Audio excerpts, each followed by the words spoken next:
Okay, this is the last lecture of pillar number 2 for today. So I would like to talk about the division of labor. If you remember in the previous pillar and today's lecture, we talked about human action. Human beings join the marketplace. They don't want to get their goals. They don't want to survive on their own. It's too costly. It's inefficient. So they join society. So you enter a market society because you benefit from the division of labor. So I would like to talk about the division of labor, not only from a mainstream perspective, which is there are gains, you get more apples and more oranges, but there's more, there is a social factor to it. There are social benefits above and beyond the efficiency benefits of the division of labor. So I would like to talk first about the social benefits of the division of labor when we enter society, and later on we'll talk about the economic benefits. So I'll start with Emil Durkheim, Max Weber, and eventually Adam Smith.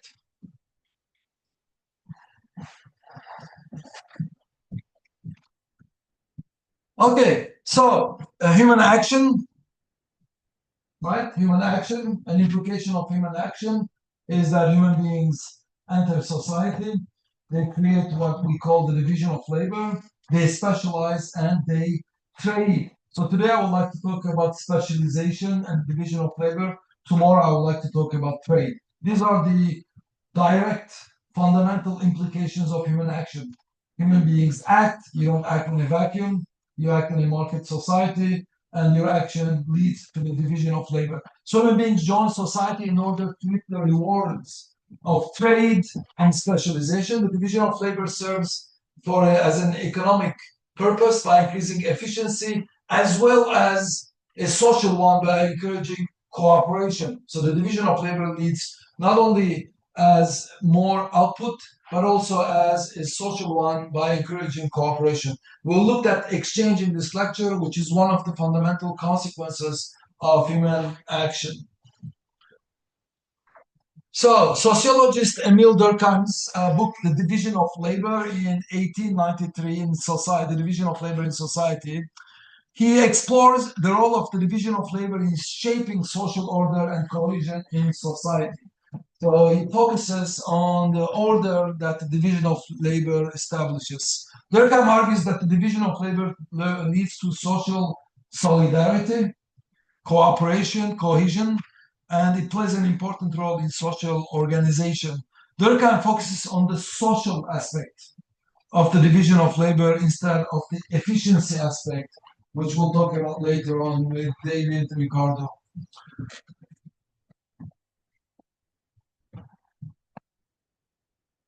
So Durkheim's book focuses on the relationship between the individual and society. Okay, the deeper the division of labor, the deeper the interdependency, and the deeper the interconnectedness. So specialization leads to harmony. This is the only way human beings achieve harmony. Okay, this is the only means of achieving. There are no other means of achieving harmony. The only way we can achieve harmony is that we benefit from one another, and that comes from the division of labor. Human beings try to establish harmony in many different ways. It just doesn't work out. History is filled with aggression, conflict, murder, death, rape, on and on. Okay, but hopefully we'll achieve harmony via specialization. Durkheim argued that the division of labor is not just an economic phenomena, but it is a social one that influences social bonding and holds people together. The book focuses on the relationship between individuals, so we talked about. Durkheim talks about minimal and extensive division of labor. We start with the minimal division of labor. This is your family, your tribe, your community, your village. These are the people that surround you, right? So division of labor is minimal. This type of division of labor also is more in agrarian society, where people are doing over and over the same thing. There is no depth to division of labor, right? So existing traditional, less complex, less industrialized societies, where the division of labor is lost. Social bonds are mostly based on shared common belief and lifestyle. In that environment, right, social bonds is that you're from my family, extended family, language binds us together, norms, tradition, ethnicity, etc., language, culture, music, etc., is the fundamental playing role. This leads more or less to a mechanical solidarity, right? It's just solidarity exists because of a keen interdependency. This is not a catalectic solidarity. What is catalaxy? Catalaxy is the study of economics outside of your family, in the external world, right? So minimal division of labor does not establish. What establishes catalectic solidarity? That means there is a solidarity between you in the United States, in Los Angeles, with someone in Zimbabwe, with someone in Pakistan, with someone in Bangladesh. What establishes that solidarity is the division of labor. That's the extensive division of labor, okay? So Durkheim identifies these two types of divisions of labor.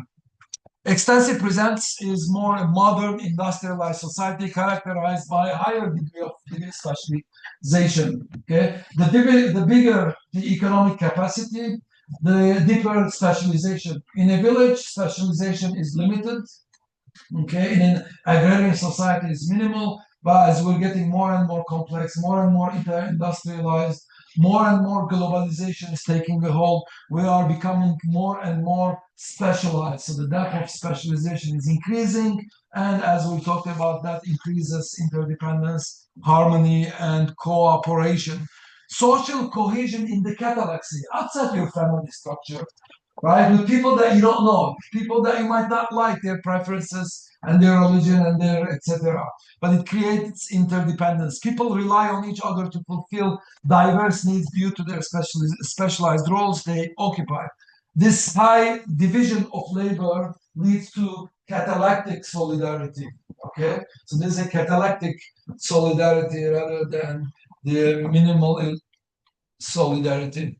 Transition from minimal to the extensive division of labor, right? It's a natural extension from hunter-gatherers. We established more and more complex societies. So natural shift took place from a mechanical organic solidarity in your household, right? Maybe in your neighborhood, to a more social cohesion that is maintained through differences in comparative advantages and the need for cooperation. So the complex division of labor brought about by the Industrial Revolution extended the economy into the catalectic order. Pre-industrial revolution, society was organized based on a hierarchical society. You have the nobility and the serfs, right, sharing a piece of land. They get a fractional output of the land. Nobility gets the majority of it. Most of it agrarian society. But the Industrial Revolution, right? We talk about the Industrial Revolution, pillar number one, brought about our independence from this agrarian into the movement into more manufacturing society. And that led to what we call today the catalectic order. So we get out, we're becoming more and more specialized. This is a different type of solidarity that is one based on mutual reliance and cooperation. So the division of labor creates social integration by making people dependent on each other. The butcher, for example, relies on the baker, etc., and vice versa. So we're becoming more and more interdependent in this industrialized society. In modern society, specialization fosters economic cohesion and individuality, right? Because when you're specializing, you're creating your individual capabilities are more established. You're embellishing your individuality by the specialization, right? So suddenly it became a vocation, right? Suddenly it became something that you honor, that you admire. Your work became something that represents you rather than a redundant, repetitive agrarian activity. So people started picking up tasks that suit their skills and their interest. People nowadays are specializing in their interest. You want to enter the labor market, we're looking, does this market interest me? right? In the old days, pre-industrial revolution, we didn't have that choice, right? So we're getting deeper into specialization, and that is creating more and more individuality with regard to this tasks that we desire. Durkheim believed that the division of labor regulates social life and defines relationship between people. When the division of labor breaks down, then there is something called, we fall into a state of anomie, disorder, okay? A condition where individuals feel disconnected from one another. So the division of labor is not only more efficient, we don't get more apples and oranges, but it gives us a sense of existence, okay? It gives us a sense, a purpose. We feel more and more connected to one another because of the division of labor. We rely on one another, we cooperate with one another. In societies that is characterized by shallow division of labor, anomic relationships dominate. In societies characterized by deeper division of labor, harmonious, stable relationships are the rule, okay? What do you think the difference is over here between a collectivist society versus a market society? Market society, the division of labor is deeper and deeper, more and more interconnected, more and more harmonious society. In a socialist environment, collectivist environment, right? The division of labor is shallow. Those are societies that are more prone to conflict.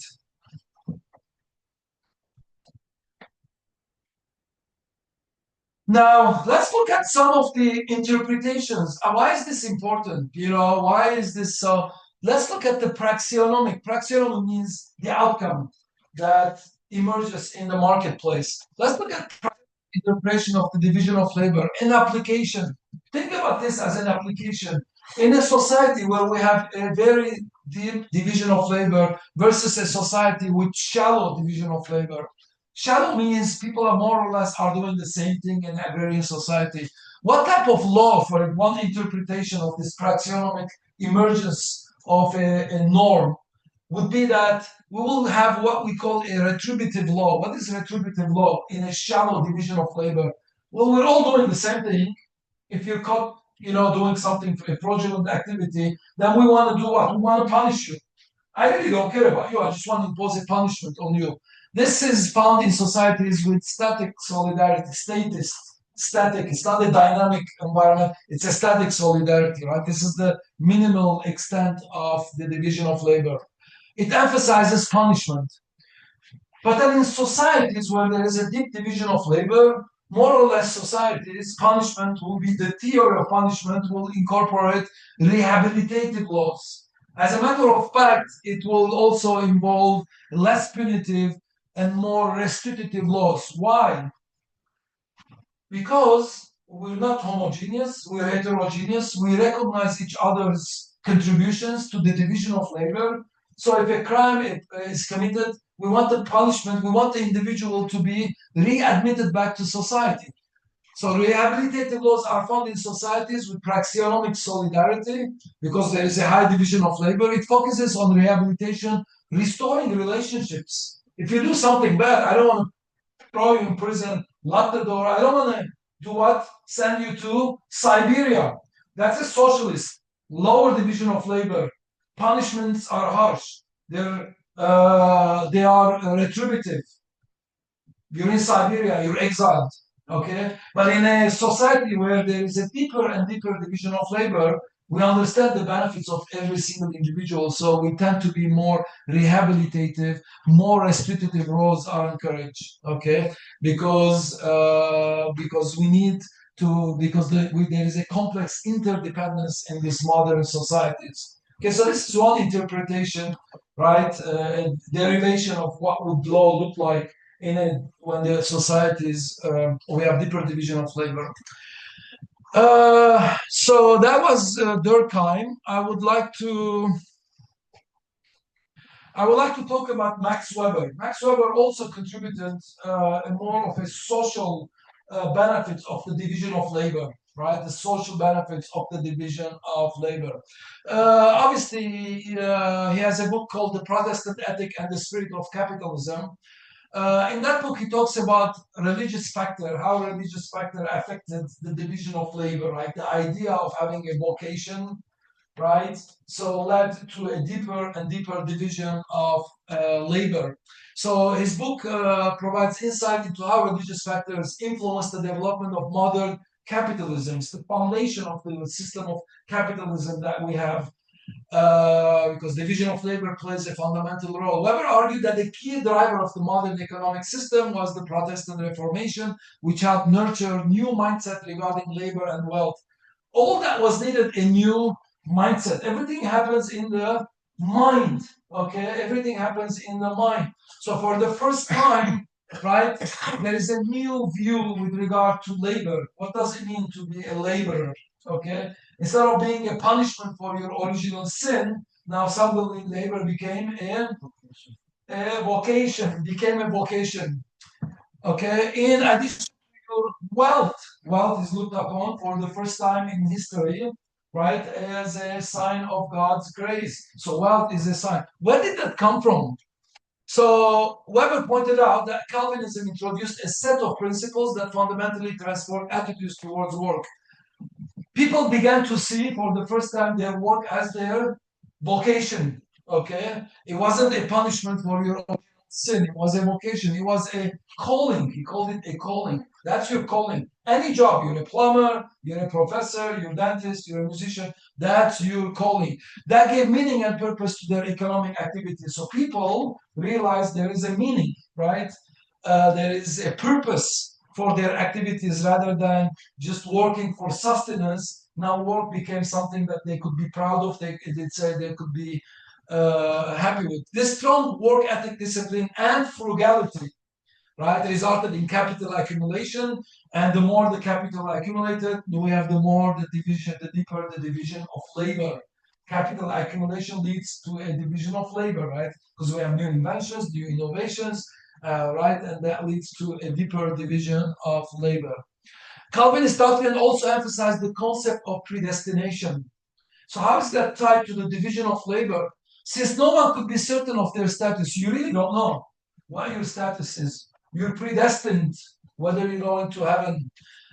You don't know your status. Believers started interpreting what? The only tangible thing, they started interpreting their economic success as a sign of God's grace. So your economic success became a sign of God's grace. That's how you know where you are going. That's what your predestination is.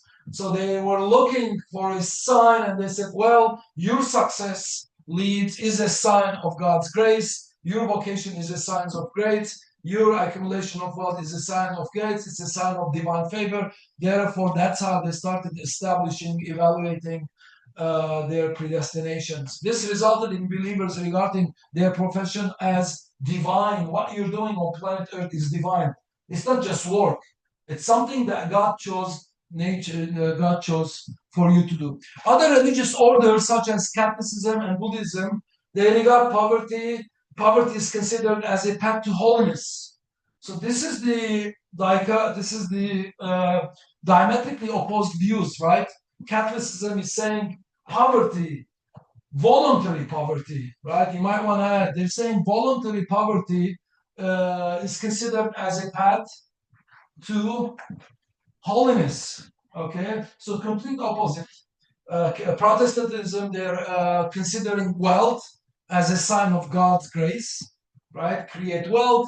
Catholicism, Buddhism, they're considering poverty, as a matter of fact, as a path to holiness. Islam also contributes to the science of economics and the division of labor. In Islam, wealth actually is looked upon, it was a blessing.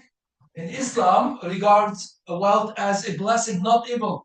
The Quran describes wealth as a gift from God. If you're wealthy, it's a gift from God. You see the similarities between Protestantism and Islam. Poverty is not praised as a holy state. Islam doesn't say poverty is praised, right? Surah Al-Nahl, the beast, 1671. وَاللَّهُ فَضَّلَ بَعْضُكُمْ عَلَى بَعْضٍ فِي الرِّزْقِ فِيمَا الَّذِينَ فَضَّلُوا بِيَدَيَّ رِزْقَهُمْ عَلَى مَا مَلَكَتْ إِيمَانَهُمْ فَهُمْ فِيهِ سَوَاءٌ أَفِبِنِعْمَةِ اللَّهِ يَجْحَدُونَ. What is it saying? I was showing off my Arabic. So God is actually differentiated. He's saying, first of all, that there is what differences exist by God's decree. Some people will be wealthy, some people will be less wealthy by God's decree. Okay, that exists. And he's saying your wealth that you created, you don't have to give it to someone else. God gave that wealth to you. Why do you want to pass it up to someone? Okay, so God looks at wealth creation as a divine sign. Okay, create wealth in the marketplace. Share that wealth, obviously, there's zakat, which is like sharing your wealth. But the process, right, through your work, you have to create wealth. And then he says, share that wealth. So poverty is not a holy, it's not regarded as a holy state, but wealth is regarded as a sign, is praised, okay? So real differences exist by God's decree. Wealth is not, it's not condemned, okay? So and the Quran doesn't condemn wealth. So those Emil Durkheim and Max Weber, these were introduced division of labor from a more the social factors of the division of labor. Now, Adam Smith and David Ricardo, in addition to the social factors, right? David Ricardo in particular established the comparative advantage, which actually shows that when you specialize and trade, we get more apples and more bananas. We get more apples and more bananas from specialization and trade. And that's what I would like to focus here. This should be Adam with an M.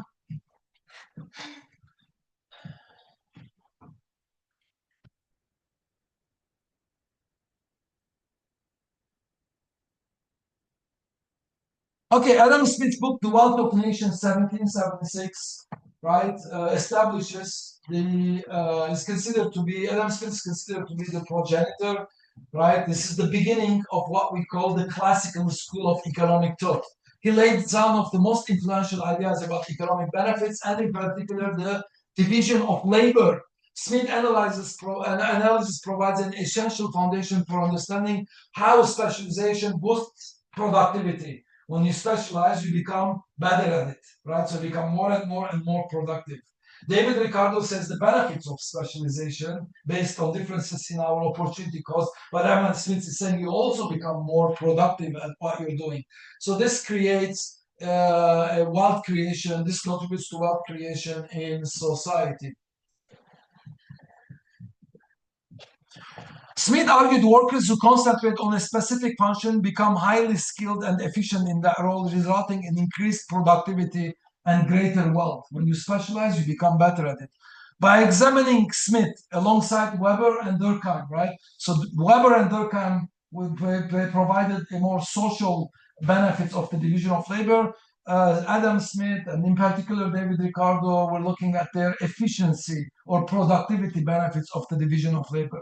We see that specialization and division of labor can be understood through multiple lenses: cultural and moral factors, Weber, social cohesion and interdependence, Emil Durkheim, and economic efficiency, Adam Smith and David Ricardo.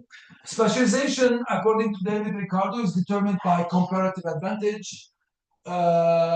This theory was introduced by David Ricardo. Comparative advantage of individual can produce a good or a service at a lower opportunity cost. If the cost of producing apples for me is lower than yours, that means I specialize in the production of apples. Okay.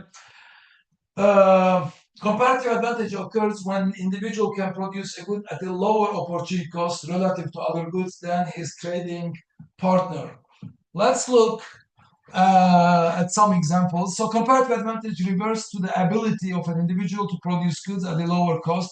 At the individual level, the knowledge component, where individuals possess specific knowledge about based on their abilities, may be determining factors of comparative advantage. So this slide is actually raising the question, how do you know what you're good at? How would I know if I'm good at lecturing economics? How do you know that you should be a musician? How do you know you should be an accountant, right? What leads you to believe that's your strength, that's your forte, right? So one mechanism is discovering your opportunity cost. Does it cost me less to produce a lecture in economics than you? And if the answer is yes, then that would be my comparative advantage. And this is a true story. My first major in college was optical engineering. Okay, when I entered college, optical engineering. My second major was astronomy. And then I, thought about anthropology and psychology a little bit. And finally, I took an economics course. I spent the least amount of time and I got the highest grades. Then I realized I'm spending the least of the amount of time, so my opportunity cost in terms of time is the least. So therefore, I have a comparative advantage in producing economic lectures. I spent the least amount of time and I got the highest grades in my economics courses. Okay, so that's how you discover your comparative advantage. So at the individual level, your comparative advantage leads for you to have a knowledge of what you're good at, right? You have a specific knowledge of your abilities. You have a specific knowledge of your capabilities, okay? At the macro level, country level, it would be possible that factor abundance leads to comparative advantage. The US, we don't specialize in the production of tables and chairs. We specialize in the production of nanotechnology, robotics, fiber optics, right? Solar energy, AI, because we're abundant in technology, we're abundant in capital, because technology requires capital, right? So we don't produce tables, we don't produce potatoes or apples and oranges, we import them. So we specialize in what the country is abundant. We're abundant in capital relative to labor, so we specialize in capital intensive goods, right? We specialize in capital intensive goods, and these technologies are capital intensive. Production of apples is relatively more labor intensive. We need more labor and land. We don't need that much technology. Question? The Amish are really good at producing furniture. The Amish are good at producing furniture. But do they sell it? Do they export? I don't know. Yeah. We just visited them, me and my family. Oh, really? A couple months ago, the Amish, in like Ohio and Indiana. Okay. They Where are you selling their furniture? It says like furniture stores. In the US. In the US. Oh, okay. I was thinking more about like exports. Do they export? Because I'm looking at the macro level. Maybe exports too expensive, probably. Yeah. Okay. So interesting. Now, it is important to distinguish between what we call a comparative advantage and an absolute advantage. What is absolute advantage? Absolute advantage if I'm more productive than you at producing apples and oranges. I'm better than you. Imagine I'm producing all the goods and services. Or at the macro level, imagine England being more productive, the rest of the continental Europe at producing all the goods and services, whether it's production of tobacco, tables, chairs, bananas, oranges, etc. Then should England or should you trade with the rest of the world? If you're better at producing everything, should you trade with the rest of the world? Should you trade with anyone else? No, of course. No? Who said no? Who said no? Who? Out. Out. What up? Bill, come back. Next score, number 3. Yes. That's the beauty of trade, because trade is not based on differences in absolute advantage. Okay, LeBron James is a better basketball player and probably can paint his house faster than you, right? He's tall, he's strong, he can reach the ceilings, he can paint. What should he specialize in? You should spend half the day playing basketball and half the day painting the house? No. You specialize in the good in which you have the highest absolute advantage, which we call a comparative advantage. Okay?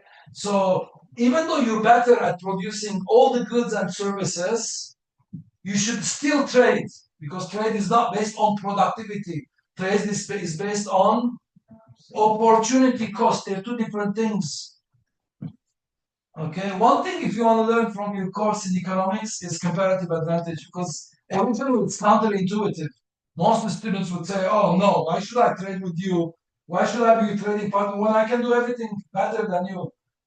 But look at yourself. I mean, you're specializing. You do one thing in your life, one thing and one thing. You have one job, you have one trade, right? So you specialize and you imagine you produce all the goods and services, right? So trade is not based on productivity.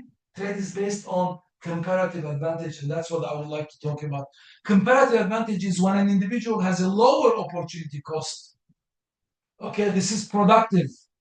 This is opportunity cost. They're two different things. Comparative advantage is when an individual has lower opportunity cost in producing a good compared to others. The beauty of comparative advantage is that it allows for specialization and trade, creating gains when one party has an absolute advantage in producing multiple goods. So the beauty of trade specialization and trade is that we can still benefit even one person is more productive at producing all the goods and the services. How can I convince you with this? The best way to do it is give you an example. Okay, so let's consider two individuals, Omar and Amir. Okay, two goods, falafels. Everyone knows what a falafel is. Some of us had falafel today for lunch, right? It's made with some chickpeas, some fava beans. You mix it together, and then you add some tahini dressing. You make falafels, okay? And za'atar. Anyone knows what a za'atar is? Ja'atar, they call it in Pakistan, za'atar in the Middle East. It is a thyme, a spice, right? So imagine a world, okay, that consists with two individuals, and there are only two goods, falafels and za'atars. Okay. Now this is the production matrix, production capabilities, units per hour. So the input in the matrix represents the number of units that could be produced in 1 hour. So Omar in 1 hour, Omar in 1 hour can produce how many falafels? 2 falafels. Omar in 1 hour can produce 8 za'atars. Okay. Now Amir in 1 hour can produce how many falafels? 6. Amir in 1 hour can produce 12. Who's more productive at producing falafel and za'atar? Amir. Omar is producing only 2. Amir is producing 6. Omar is producing 8. Amir is producing 12. If you dedicate the whole hour, right? So who has an absolute advantage in the production of falafels and za'atar? Who's more productive? Amir in both of them. So the question is, should Amir trade with Omar? Yes, because trade is not based on differences in productivity. Trade is based on differences in opportunity cost. Okay, so we want to find out that Amir will benefit by trading with Omar, even though Amir is more productive at producing falafels and za'atar. So Amir has a comparative advantage, more productive in the production of both goods. The question is, should Amir trade with Omar? And the answer is yes. Do you believe me, or do you want me to prove it for you? No, you want me to prove it for you. That's why I'm going to prove it for you. So yes, trade is not based on productivity, but on opportunity cost. So how do we calculate opportunity cost? We have to find out, right? A shortcut is look by how many times. So Amir is more productive than Omar at producing falafel by how many times? 3 times. Amir is more productive at producing za'atar than Omar by how many times? 1.5 times, because 8 times 1.5 is 12. 2 times 3 is 6, right? So in which good you have the highest absolute advantage? 3. Amir is 3 times more efficient. Amir over here is only 1.5 times more efficient or more productive. So therefore, a shortcut is you can say that Amir has comparative advantage in the production of falafel, and the reverse order, Omar has comparative advantage in the production of za'atar. That's a shortcut. But the more efficient way to do it, the more inefficient way to do it, not the shortcut, but for understanding, we have to calculate opportunity cost. What is the definition of opportunity cost in economics? What you give up to get something. In economics, I don't say the cost of this is $36. In economics, I say, what did I give up to get this? I gave up maybe 5 pounds of banana. I gave up maybe 5 gallons of gasoline. I gave up maybe a movie ticket with popcorn, right? So what you give up to get something is called opportunity cost. So let's calculate what is Omar giving up to get 2 falafels. If you want to produce 2 falafels, you have 1 hour. You spent the 1 hour producing 2 falafels. That means you're giving up 8 units of za'atar.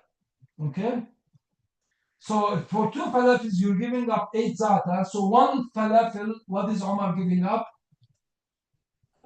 4. So to produce 1 falafel, Omar is give up 4 za'atar. Now the reverse, to produce 1 za'atar, to produce 8 za'atars, how many falafels is he giving up? 2. If you want to produce 1 za'atar, you're giving up 2 over 8, which is 1 over 4. Okay. Now let's do the same thing. Calculate the opportunity cost for Amir. If Amir wants to produce 4 falafels, what is Amir giving up? If you want to be here, you're giving up what? 12 za'atar. So for 1 falafel, you're giving up 12 over 6, which is 2 za'atar. For Amir to produce 12, you're giving up 6. To produce 1, you're giving up 6 over 12, which is 1/2. So this table over here represents your opportunity cost.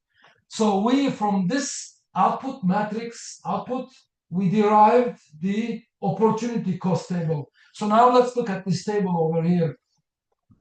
If you have a lower opportunity cost, that means you're giving up less. It's costing you less. That means you have a comparative advantage. I'm giving up less. Omar is to make 1 falafel is giving up 4 za'atar.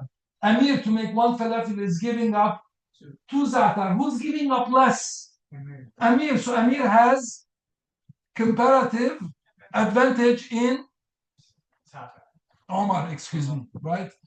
How about Amir? To produce, Omar, to produce 1 za'atar, Omar is giving up a quarter of a falafel. To produce 1 za'atar, Amir is giving up half a falafel. Who's giving up less? Omar. This and this. Omar is giving up less. So therefore, Omar has comparative advantage in za'atar. Okay? So Omar has comparative advantage in za'atar, and Amir has comparative advantage in falafel. You see the comparative advantages are different now.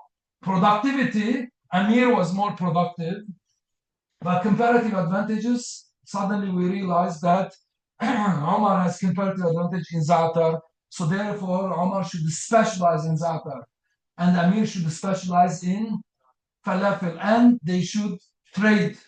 Okay. Now, let's assume this is in autarky. There is no trade. Okay. You wake up in the morning. You have 1 working hour. You can work. We assume 1. You could make it 8 working hours, etc. The intuition is the same. You can extrapolate, by the way. Instead of having Omar and Amir, you could have m number of people, 100 people, 1,000 people. But we can't diagram it. We can't see. You need matrix algebra.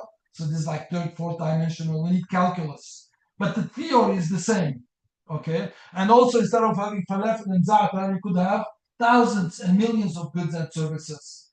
Okay. What we're doing over here also apply to thousands and millions of people, and it also apply to thousands and millions and billions of goods and services. Okay. But we are assuming that the world consists of 2 people and 2 goods. Okay. Now, in autarky, what is autarky? It means in isolation. If we're in isolation, I don't want to trade. It's a village. I'm on one end at the beginning. That's where I reside, and the other villager is at the end of the village, right? So we're in autarky, in isolation. So I wake up in the morning. I have 1 hour. I split the hour into half because I need some za'atar. You need both. Okay. So I spent half of the day producing falafels. How many falafel can I produce? 1, because if you look over here, Omar producing 2 in one hour. But now I have half hour falafel, half hour za'atar. So it's going to be 1 and 4. This is going to be 3 and 6. So what happened? Sorry, I'm doing it reverse. I don't know where I am now.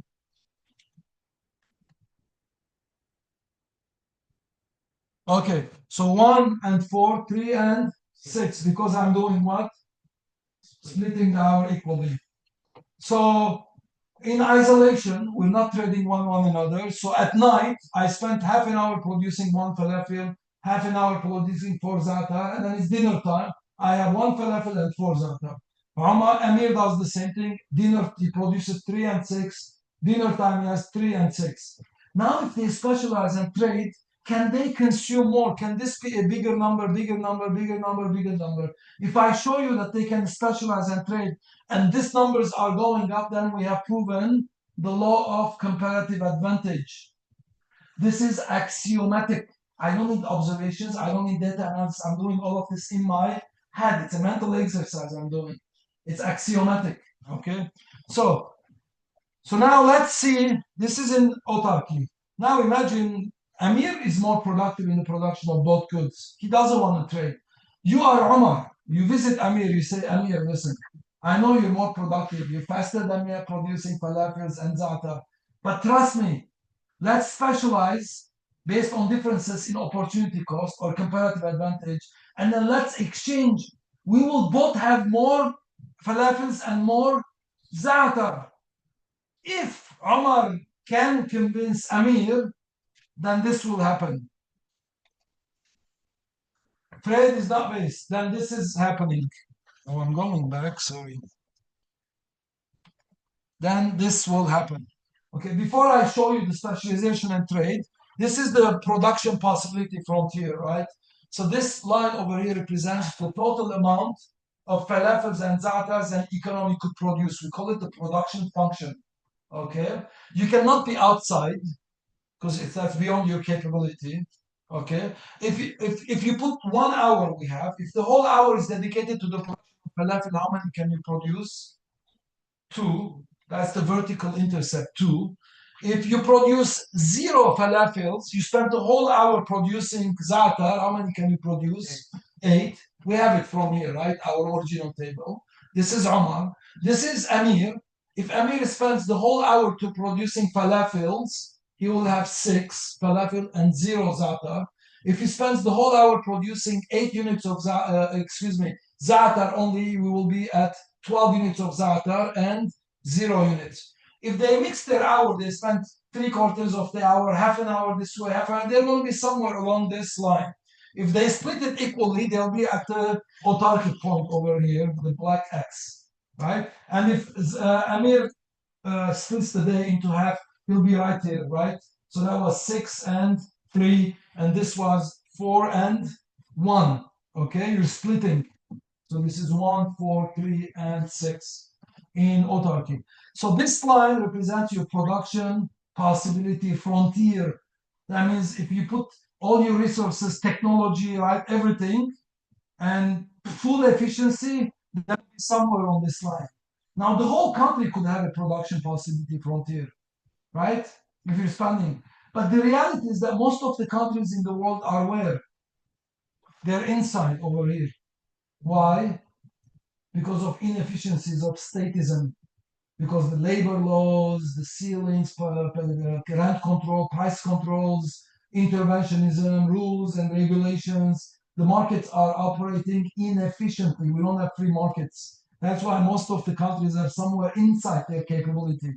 We're capable to have more of everything in a free market environment, but we don't. Can you be outside?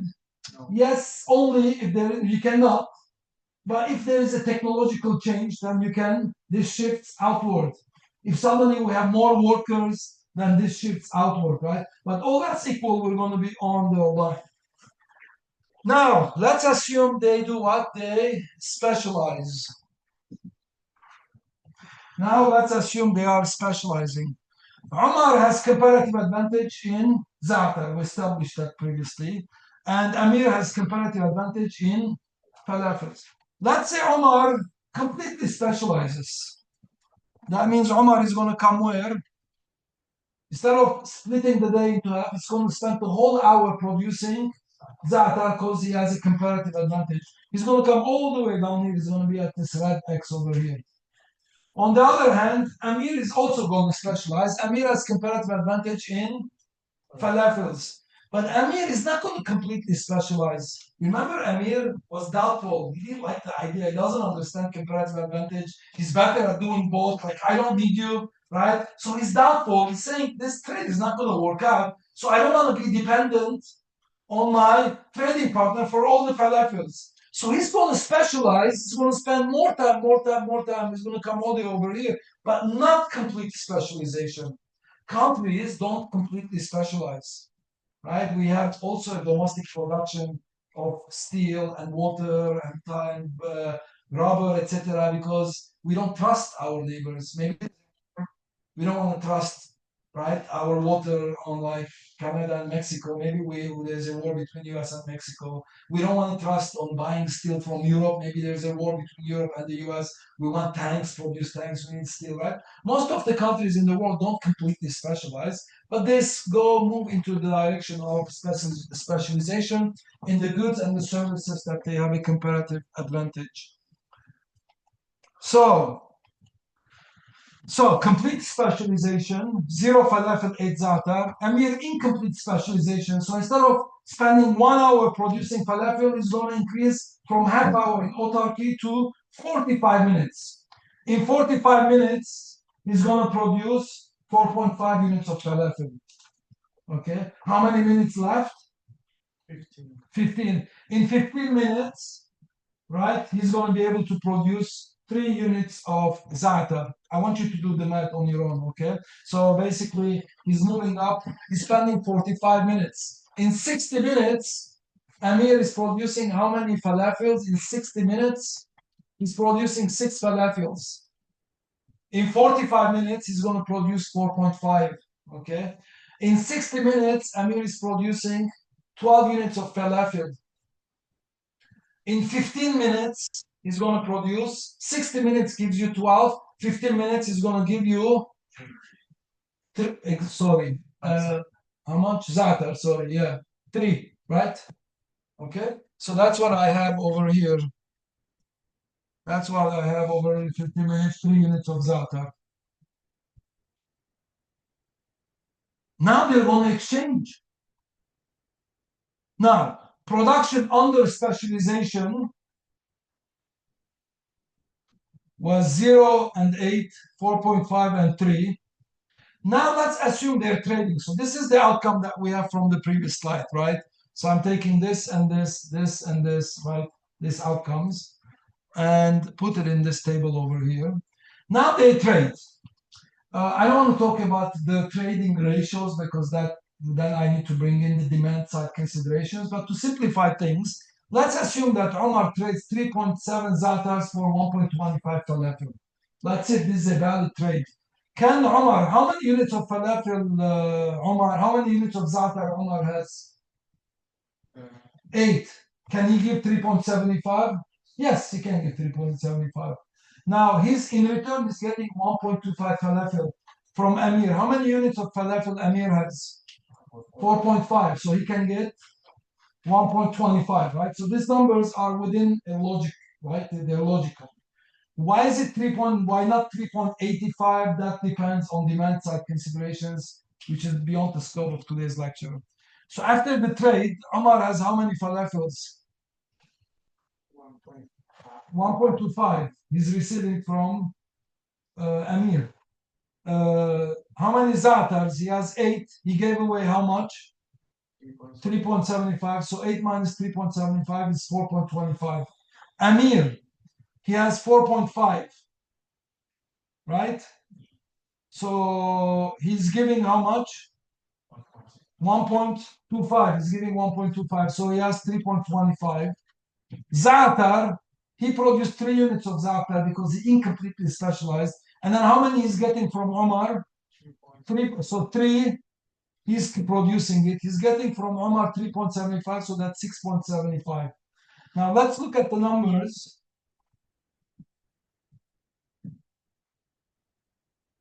Now in autarky, they had 1, 4, 3, 6. Post-trade, they have 1.25, 4.25. Instead of 3, has 3.25. Instead of 6, there's 6.75. So in autarky, when they're splitting the day into half, they have 1-4 for Amir, 3-6 for Omar, 3-6 for Amir. Post-trade, they have Omar has, instead of 1, he has 1.25, a gain of 0.25. Omar has 4.25 Zatar instead of 4, that's a gain of 0.25. Omar has Amir has 3 falafels, now he has 3.25, a gain of 0.25. Amir had 6, now Amir has 6.75, so Amir gained 0.75. So as you can see, both trading partners now have more falafels and more za'atar to consume than they were in autarky. Okay, so this is a deductive reasoning. Remember, I don't need to observe, oh, like you trade and then let me see, let me gather. I don't need to do it. This is how David Ricardo represented his theory of comparative advantage with an example like this.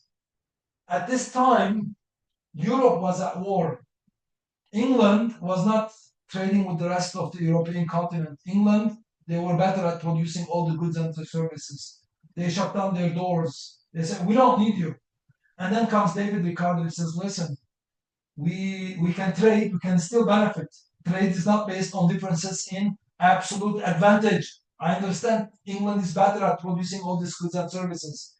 Trade is based on differences in comparative advantage. And this, he explained this to these politicians. Similar example, you know what they did to him? They threw him in, they imprisoned him. And then he got out. They sent him back to prison a few times, several times. Finally, the idea caught on. They understood that there are gains. Okay, so this is not too long ago. This is like 100 years ago, 150 years ago. This idea of comparative advantage. Before that, borders were closed. We didn't have a free market capitalism where goods were being exchanged. We had a system called mercantilism where borders were closed. Exports are good, imports are bad. So we don't want to trade. We just want to export, get the gold from the rest of the world. They didn't understand it was more about gold accumulation because they didn't understand the benefits of specialization and trade. And when apples and oranges don't cross borders, what crosses borders? Armies. Armies starts crossing border. Remember from Durkheim and Weber, the social factors that trade creates harmony between people around the world, interdependency. When people are not interdependent, right? When they are not interconnected, then there is more likely that we wage war against each other. That's why under mercantilism you have colonialism, imperialism, European wars, slavery. All that stuff didn't start under capitalism. It started under mercantilism, which was a system anti-free market. Actually, capitalism freed the serfs and the slaves because people realized that the benefits of the division of labor are more than enslavement or conquests. Okay, that's when things started subsiding after the system of capitalism.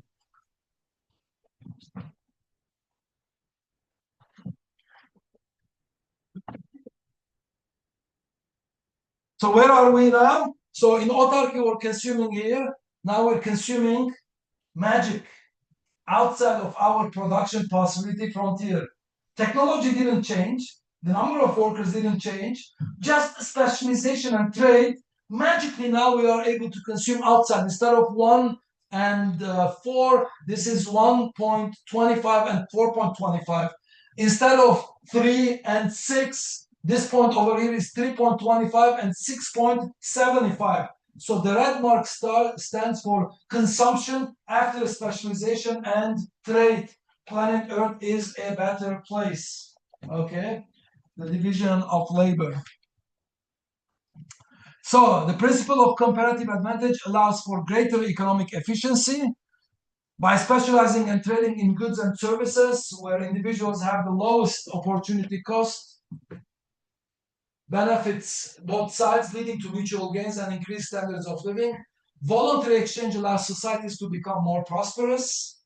When people specialize in trade, they develop a vested interest in one another, reducing the likelihood of conflict. The more diverse and disparate capabilities are among individuals, the greater the potential for catalytic harmony to emerge. the more disparate our preferences are, the more diverse is and our capabilities are. We should celebrate inequality. Okay, we don't want equality. Right? Nowadays they teach you in universities and institutions equality, equality. We don't want equality.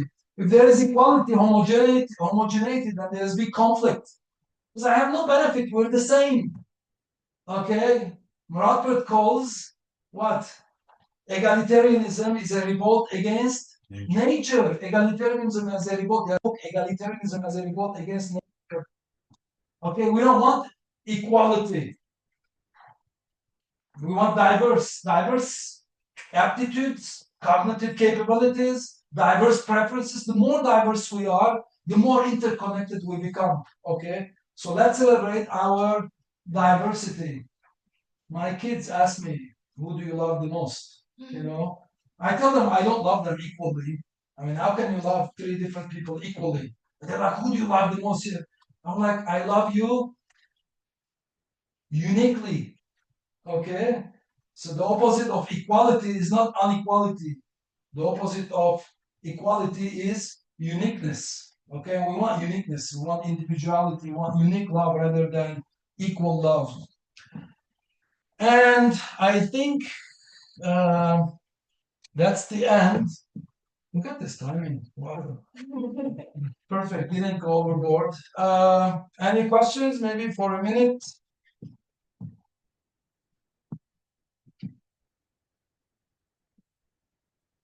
Okay. Thank you very much all for showing up. This was great. Right, starting pillar number 3, we're going to send an official letter instead of meeting for a weekend. Next pillar, right? We're going to be meeting every other Saturday. Okay, so we'll send you the new schedule, but I'll see you tomorrow morning at 10. Okay, tomorrow morning at 10 a.m. in the morning. Okay, thank you. Have a good rest of the day. Good night and good afternoon and good morning to some of our students who are joining us from around the world. Okay, the exact like opposite time. I think it's like 12 hours difference there is in some parts of the world. Okay, thank you. Bye bye. Good night and good afternoon and good morning. Okay.